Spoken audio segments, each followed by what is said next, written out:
കേരളം ഹൃദയാലിവോടെ കണ്ടൊരു മാതൃപുത്രബന്ധത്തിന് കണ്ണീർ നനവുള്ള അന്ത്യമുണ്ടായിരിക്കുന്നു. മോഹൻലാൽ എന്ന മഹാനടൻ ആദരവിൻ്റെ ഉയരങ്ങൾ കീഴടക്കുമ്പോഴും ഓടിയെത്തിയത് ശാന്തകുമാരി എന്ന തായ്വേരിലേക്കാണ്. സ്നേഹദൃഢതയുടെ ആ ജന്മബന്ധത്തിൽ നിന്ന് ശാന്തകുമാരി വിടവാങ്ങി.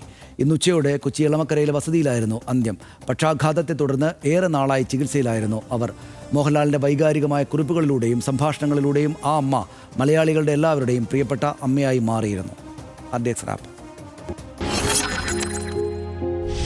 മോഹൻലാലിന്റെ സിനിമാ ജീവിതത്തിലെ ഏറ്റവും വലിയ സ്വാധീനമായിരുന്നു അമ്മ ശാന്തകുമാരി. പല വേദികളിലും ലാൽ അത് തുറന്നു പറഞ്ഞിട്ടുമുണ്ട്. അമ്മയെക്കുറിച്ച് സംസാരിക്കുമ്പോൾ വികാരാധീനനായിട്ടുണ്ട്. ഒടുവിൽ ദാദാ സാഹിബ് ഫാൽക്കെ പുരസ്കാര പ്രഖ്യാപനത്തിന് പിന്നാലെയും താരം ആദ്യം ഓടിയെത്തിയത് അമ്മയുടെ അടുത്തായിരുന്നു. അമ്മയ്ക്കൊപ്പം പുരസ്കാരം പങ്കുവയ്ക്കാൻ കഴിഞ്ഞതാണ് ഏറ്റവും വലിയ സന്തോഷമെന്നായിരുന്നു അന്ന് മോഹൻലാലിന്റെ പ്രതികരണം. അമ്മയുമായി അതീവ ഹൃദയബന്ധം പുലർത്തിയിരുന്ന മോഹൻലാൽ തിരക്കുകൾക്കിടയിലും അമ്മയുടെ പരിചരണത്തിനായി സമയം കണ്ടെത്തിയിരുന്നു. കഴിഞ്ഞ വർഷം അമ്മയുടെ 89ാം പിറന്നാൾ എളമക്കരയിലെ വീട്ടിൽ വെച്ച് ആഘോഷിച്ചതിന്റെ ചിത്രങ്ങളും വീഡിയോയും എല്ലാം പുറത്തുവിട്ടിരുന്നു. അഭിമുഖങ്ങളിലും സോഷ്യൽ മീഡിയയിലുമൊക്കെ മോഹൻലാൽ തന്റെ അമ്മയെക്കുറിച്ച് വാചാലനാകാറുണ്ട്. ലോകത്തിന്റെ ഏത് കോണിലാണെങ്കിലും അമ്മയെ വിളിക്കാത്തൊരു ദിവസം തനിക്കുണ്ടാകാറില്ലെന്ന് ലാൽ പറയുമായിരുന്നു. പക്ഷാഘാതത്തെ തുടർന്ന് ഏകദേശം 10 വർഷത്തോളമായി ചികിത്സയിലായിരുന്നു ശാന്തകുമാരി അമ്മ. എളമക്കരയിലെ വീട്ടിലായിരുന്നു വിശ്രമ ജീവിതം. അമ്മയുടെയും അച്ഛന്റെയും പേരുകൾ ചേർത്താണ് വിശ്വശാന്തി ഫൗണ്ടേഷന് മോഹൻലാൽ തുടക്കം കുറിച്ചത്. RDX rap news Malayalam.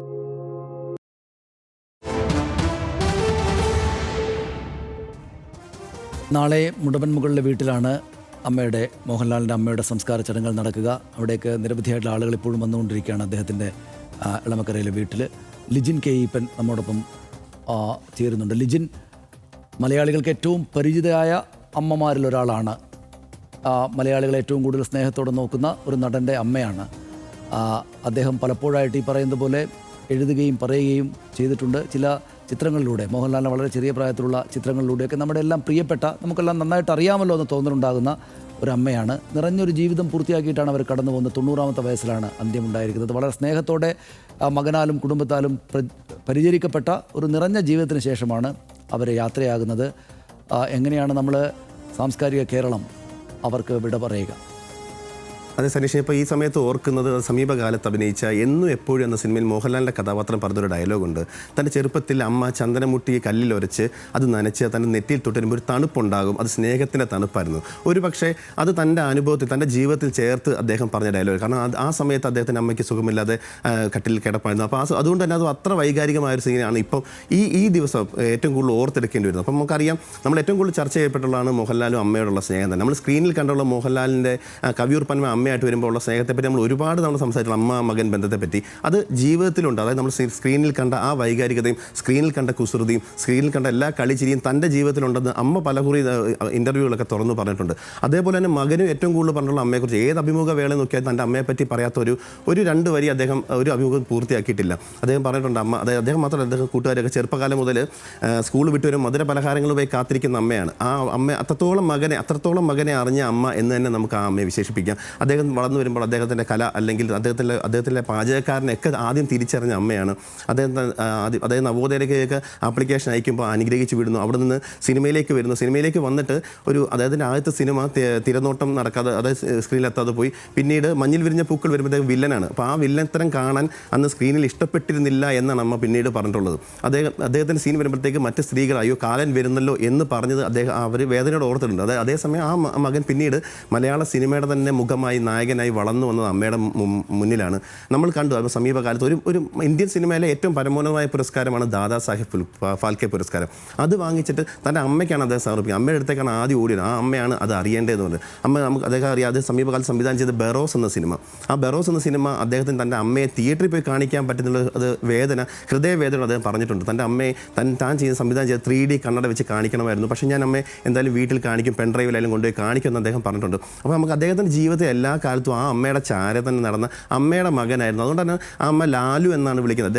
അദ്ദേഹം തന്നെ പറഞ്ഞിട്ടുണ്ട്, തൻ്റെ സെറ്റിൽ 2 സെറ്റിൽ മാത്രമേ, ഷൂട്ടിംഗ് സെറ്റിൽ മാത്രമേ അമ്മ വന്നിട്ടുള്ളൂ. അത് തൂവാനത്തുമ്പികളും മറ്റൊന്ന് തൂവാനത്തുമ്പികൾ സെറ്റിൽ വന്നിട്ട് അന്ന് അദ്ദേഹത്തിൻ്റെ കല്യാണത്തിൻ്റെ സമയമായിരുന്നു. പിന്നെ വരുന്നത് വാനപ്രസ്ഥമാണ്. വാനപ്രസ്ഥത്തിൽ താൻ പൂതന വേഷത്തിൽ അഭിനയിക്കുന്ന കാണാൻ ആഗ്രഹത്തോടെ അമ്മയെ വിളിച്ചുകൊണ്ട് വന്നിട്ട് അന്ന് ഷൂട്ടിംഗ് സൈറ്റിൽ അദ്ദേഹത്തിന് കഥകളി വേഷത്തിൽ ഭക്ഷണം പോലും കഴിക്കാൻ വരുന്നത് കഷ്ടപ്പെടുന്ന കാണുന്ന അമ്മയെ അന്നേരം കണ്ടായി ഓർത്തെടുക്കുന്നുണ്ട്. അതുകൊണ്ട് തന്നെ മകൻ ഇങ്ങനെ തല്ലുകൊള്ളുന്നു, സിനിമയിൽ അടിപിടി ഉണ്ടാകുമ്പോൾ ഓരോ സിനിമ കഴിഞ്ഞ് വീട്ടിൽ വരുമ്പോഴും മോഹൻലാലിൻ്റെ കൈയും കാലും ഒക്കെ അമ്മ പരിശോധിക്കും. മുറിവുണ്ടോ, ചതവുണ്ടോ, വേദനയുണ്ടോ എന്നൊക്കെ പരിശോധിച്ച് എപ്പോഴും ഒപ്പം ഇരിക്കുന്നത്. എല്ലാ ഓണക്കാലത്തും തൻ്റെ മകൻ അടുത്തേക്ക് ഓടി വരുന്ന മകനെ അമ്മ തന്നെ പലകൂടി ഈ അഭിമുഖങ്ങളിൽ പറഞ്ഞിട്ടുണ്ട്, എന്നും വിളിക്കും. അതായത് അദ്ദേഹം അമ്മയ്ക്ക് വയ്യാതെ കിടക്കുന്നവരെ എന്നും വിളിക്കുമായിരുന്നു. അപ്പോൾ അമ്മ തന്നെ പറഞ്ഞിട്ടുണ്ട്, ഒരു ദിവസത്തേക്കെങ്കിലും വരണം, പെട്ടെന്ന് വന്ന് പോയി നിൽക്കരുത്. അത്രത്തോളം ഹൃദയബന്ധം ആ അമ്മയും മകനും ഉണ്ടായിരുന്നു. അത് സമീപകാലത്തെ ഇൻ്റർവ്യൂവിലെല്ലാം അദ്ദേഹം തന്നെ തുറന്നു പറഞ്ഞിട്ടുണ്ട്. അപ്പോൾ അദ്ദേഹത്തിൻ്റെ ഏറ്റവും വലിയ വേദനയാണ് താൻ ആദ്യമായി സംവിധാനം ചെയ്ത സിനിമ അമ്മയെ തിയേറ്ററിൽ പോയി കാണിക്കാൻ പറ്റിയില്ലല്ലോ എന്നുള്ളതാണ്. അപ്പോൾ അദ്ദേഹത്തിൻ്റെ സമീപം ഇന്ന് അദ്ദേഹത്തിൻ്റെ സുഹൃത്തുക്കളായ സുരേഷ് കുമാർ ആയാലും അല്ലെങ്കിൽ ഗായകൻ MG ശ്രീകുമാർ ആയാലും പറയുന്നത്, സ്കൂൾ വിട്ട് വരുമ്പോൾ മധുര പലഹാരങ്ങളുമായി കാത്തിരിക്കുന്ന ആ അമ്മയാണ്. അപ്പോൾ ആ അമ്മയാണ് മോഹൻലാലിൻ്റെ നമ്മുടെ മനസ്സിൽ പതിയൊരു മുഖമുണ്ട്. കസവ് പുടവ ചുറ്റിയിട്ട് നെറ്റിയിൽ ഒരു വട്ടക്കുറി പൊട്ടും ചന്ദനക്കുറിയായ ഒരു അമ്മയാണ് നമ്മുടെ മനസ്സിൽ മോഹൻലാലിനൊപ്പം ഉള്ളത്. അപ്പോൾ അത് എനിക്ക് തോന്നുന്നു, നമ്മളൊരു 10 വർഷമായിട്ട് ശരി അമ്മയെ കാണുന്നില്ലെങ്കിൽ പോലും അദ്ദേഹത്തിൻ്റെ വാക്കുകളിലൂടെ നമ്മുടെ മനസ്സിൽ ആ അമ്മ ഇങ്ങനെ ജീവസുറ്റി ഇന്ന് നിപ്പുണ്ട്. ആ ഒരു അമ്മ മകൻ ബന്ധം, ഒരു അമ്മയും മകനും എങ്ങനെ ആയിരിക്കണം എന്നുള്ളൊരു മാതൃക നമുക്ക് നമ്മുടെ മനസ്സിൽ പതിപ്പിച്ച് തരുന്ന ഒരു ഹൃദയബന്ധമാണ് ഈ മോഹൻലാലും അദ്ദേഹത്തിൻ്റെ അമ്മയും തമ്മിലുള്ള. അപ്പോൾ ഇന്ന് ആ വേദന എല്ലാ മലയാളികൾക്കും ഉണ്ട്. അതുകൊണ്ടാണ് ഇന്ന് ഏറ്റവും കൂടുതൽ ചർച്ചയായി മാറുന്നതും ഇന്ന് ഏറ്റവും കൂടുതൽ ആൾക്കാർ സ്റ്റാറ്റസ് ഇടുന്നതും ഒക്കെ സോഷ്യൽ മീഡിയ ഏറ്റവും കൂടുതൽ ഇവർ തമ്മിലുള്ള ആ ഇഴയടുപ്പമാണ് ഏറ്റവും കൂടുതൽ ചർച്ചയാവുന്നതും. ഇപ്പോൾ ഇന്നും ആ രംഗമാണ് നമ്മുടെ മനസ്സിലേക്ക് എത്തുന്നത്. സനീഷ്, ശരിയാണ് ലിജിൻ, ശരിയാണ്. അമ്മയോടുള്ള സ്നേഹം എന്നത് ആർക്കെങ്കിലും പ്രത്യേകമായിട്ട് പറഞ്ഞു കൊടുക്കേണ്ടതില്ല. ഓരോരുത്തർക്കും അവരവരുടെ അമ്മമാർ വളരെ വലുതാണ്. അമ്മയോടുള്ള ബന്ധം, സ്നേഹബന്ധം എന്നത് പ്രത്യേകിച്ച് എന്തെങ്കിലും പറഞ്ഞു കൊടുക്കേണ്ടുന്ന കാര്യമില്ലാത്തതോ എല്ലാവർക്കും അവരുടെ അമ്മമാർ വളരെ വലുതായിട്ടുള്ള ആളുകളാണ്. അതുകൊണ്ട് തന്നെ അമ്മമാരില്ലാതാകുന്നതിൻ്റെ വേദന എന്നത് മനസ്സിലാക്കാനാകുന്നതേ ഉള്ളൂ, എല്ലാവർക്കും മനസ്സിലാക്കാനാകുന്നതേ ഉള്ളൂ. നമ്മുടെ ലോകത്തോട് കണക്ട് ചെയ്തിരിക്കുന്ന വലിയൊരു ഭാഗം അങ്ങ് ഇല്ലാതായി പോകുന്ന പോലെയാണ് നമ്മുടെ രക്ഷിതാക്കൾ ഇല്ലാതായി പോകുമ്പോൾ ഓരോ മനുഷ്യനും സംഭവിക്കുന്നത്. അതുകൊണ്ട് മോഹൻലാൽ, നമ്മുടെ ഏറ്റവും പ്രിയപ്പെട്ട താരം, ഏത് സാഹചര്യത്തിലാണ് ഇപ്പോൾ എന്നറിയാൻ പ്രത്യേകിച്ച് നമുക്ക് എന്തെങ്കിലും കൂടുതലായിട്ട് ആലോചിക്കേണ്ടതില്ല. അത് നമ്മുടെ എല്ലാം വികാരമായതുകൊണ്ട് നമുക്കറിയാം. കേരളത്തിൽ ഞാൻ തുടക്കത്തിൽ പറഞ്ഞതുപോലെ മലയാളികൾക്കെല്ലാം പരിചിത ആയിട്ടുള്ള അമ്മമാരിൽ ഏറ്റവും പ്രധാനപ്പെട്ട ആൾ ഇന്ന് വിടവാങ്ങിയിരിക്കുകയാണ്. നാളെ സംസ്കാര ചടങ്ങുകൾ അവിടെ നടക്കും. മോഹൻലാൽ നേരിടുന്ന അഗാധമായ ദുഃഖത്തിൽ RDXും ഞങ്ങളെല്ലാവരും അദ്ദേഹത്തോടൊപ്പം ചേർന്ന് നിൽക്കുകയാണ്. അമ്മയുടെ അടുത്തിരിക്കുമ്പോൾ ജീവിതത്തിൻ്റെ ഒരു ചക്രം പൂർത്തിയാകുന്നത് ഞാൻ അറിയുന്നു, അനുഭവിക്കുന്നു. ഞാനതിൽ എന്നെ കാണുന്നു, മനുഷ്യജീവിതം കാണുന്നു. കണ്ണുകളിലൂടെയാണ് ഞാനും അമ്മയും ഇപ്പോൾ കൂടുതൽ മിണ്ടാറുള്ളത്. കണ്ണിൽ നോക്കിയിരുന്നാണ് ഞാൻ ആ സ്നേഹവും വാത്സല്യവും അറിയുന്നത്. അമ്മയെക്കുറിച്ച് ഇങ്ങനെ വൈകാരികമായി സംസാരിക്കുന്നയാളാണ് മോഹൻലാൽ. അങ്ങനെ കേട്ട് മോഹൻലാലിൻ്റെ പ്രിയപ്പെട്ട അമ്മ മലയാളികളുടെയും പ്രിയങ്കരിയായി മാറിയിരുന്നു. അതുകൊണ്ട് തന്നെയാണ് ആ വിയോഗ വാർത്ത കുടുംബത്തിലൊരംഗത്തെ നഷ്ടപ്പെട്ടതുപോലെ മലയാളികളെ വേദനയിലാഴ്ത്തിയത്. മലയാളത്തിൻ്റെ പ്രിയ നടൻ്റെ ദുഃഖത്തിൽ RDXും പങ്കുചേരുന്നു. ഇന്നത്തെ RDX അവസാനിക്കുകയാണ്. Good night.